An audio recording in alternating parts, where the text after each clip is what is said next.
Hey there, it's Doug Katz, your Divorce Mortgage Pro, and this is my second video in my video series about considerations for getting a mortgage before, during, and after a divorce. And today I want to talk about credit, and I do that with a complete understanding that at this point everybody understands how important credit is. There's ads all over the TV with providers who can guess your credit score.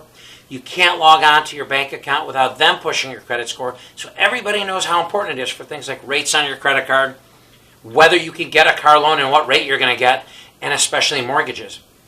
And you'd really be amazed how many people come to me during or after a divorce and their credit score has been immensely negatively impacted by that divorce for a myriad of reasons. It could be that one spouse is trying to get back at the other by not paying bills and ruining their future. Now I say that's a bad way to go because if both people are on that note, that loan, then both people are affected. So the person doing the hurting is actually hurting themselves.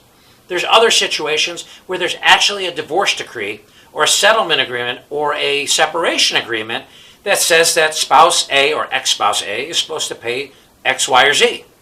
And in that situation, from a legal perspective, it's absolutely true. That person is supposed to pay that, and they could be taken to court and all that could be sorted out. However, from a creditor perspective, both people are responsible for that liability regardless of that, and as a result will be impacted if one person doesn't pay. So you're not necessarily protected with those documents from a credit perspective.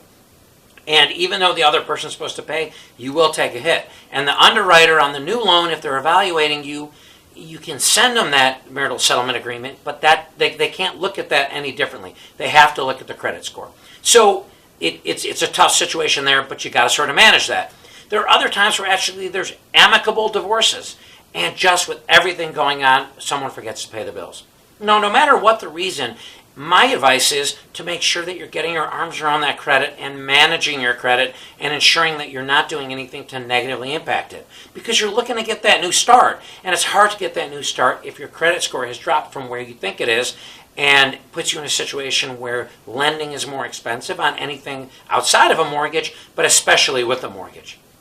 I hope this helps. I'll be releasing some other videos as time goes on, so thanks very much. We'll talk to you later. Bye-bye.